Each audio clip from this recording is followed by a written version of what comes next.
آج کی لیکچر میں سب سے پہلے اہم چیز جو جاننی ہے ہمیں وہ یہ ہے کہ نساء کا معنی کیا ہے۔ دیکھیں ایک لفظ ہے امرأتن، امرأتن جو ہے اس کا معنی یہ واحد ہے، اس کا معنی ہے عورت، اور اس کی جمع ہے من غیر لفظ، ایسی جمع جو بغیر اس لفظ سے لی گئی ہے، یعنی اس کی جمع ہے نساء، عورتیں۔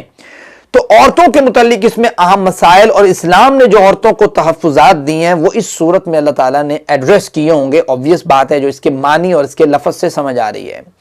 تو سب سے پہلی آیت مبارکہ میں اللہ تعالیٰ نے تخلیق عورت کے متعلق بات کی ہے کہ عورت کو کس طریقے سے تخلیق کیا گیا ہے،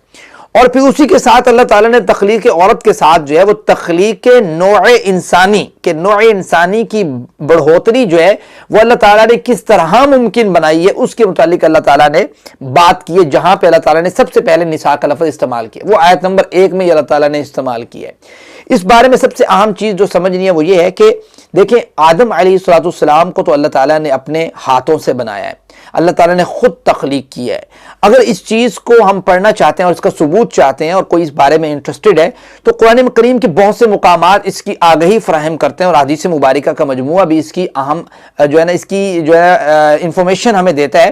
تو قرآن کریم میں اگر آپ پڑھنا چاہتے ہیں، قرآن کریم میں ایک جگہ آپ کے سامنے رکھ دیتا ہوں، سورۃ بقرہ اگر آپ مطالعہ کریں، سورۃ نمبر 2 ہے، اللہ تعالیٰ نے آیت نمبر 30 سے 38 تک اس میں جو ہے وہ جناب آدم علیہ السلام یعنی آدم علیہ السلام کی جو تخلیق ہے اس کے متعلق اللہ تعالیٰ نے بات کی ہے، اور اسی طریقے سے آدم علیہ السلام کو اللہ تعالیٰ نے اپنے ہاتھوں سے بنایا۔ اس کے بارے میں صحیح البخاری میں آپ پڑھ سکتے ہیں، صحیح البخاری میں جناب ابو ہریرہ رضی اللہ تعالی عنہ سے روایت ہے، حدیث نمبر 3340 ہے، اس میں یہ بات صراحتاً موجود ہے۔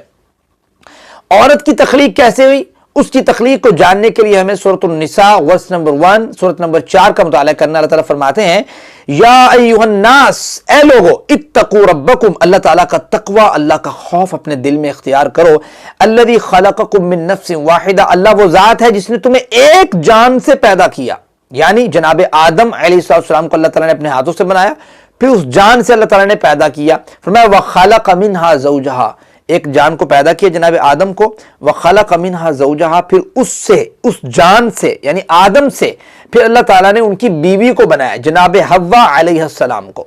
تو اس بات سے، اس آیت سے یہ بات سمجھ آ گئی صراحتاً کہ اللہ تعالیٰ فرما رہے ہیں کہ میں نے حوا کو یعنی عورت کو جناب آدم ہی سے پیدا کیا۔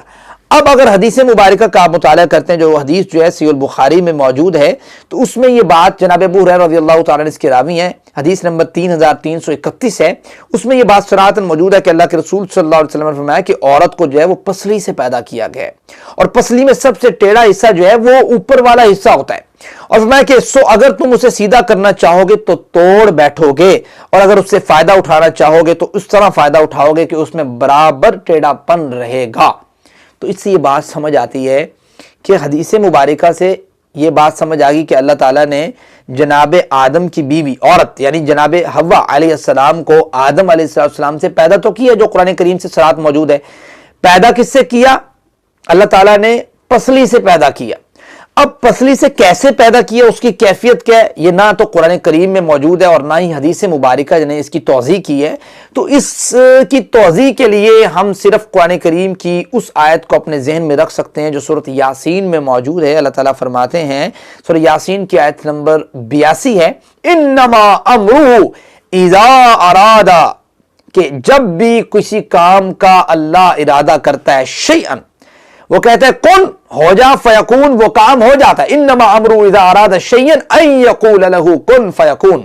تو یہ معاملہ اس طریقے سے ہم اس کو سولو کر لیا کہ تخلیق کائنات، تخلیق آدم وہ کیسے ہے، اللہ تعالیٰ نے خود پیدا کیا۔ تخلیق عورت کیسے ہے کہ اللہ تعالیٰ نے آدم سے پیدا کیا۔ آدم کی کس جگہ سے پیدا کیا، پسلی سے پیدا کیا، کیفیت کیا ہے ہم نہیں جانتے، اللہ نے کن کہا، فیکون، وہ کام ہو گیا، وہ اللہ تعالیٰ کی شان کے لائق جس طرح تھا۔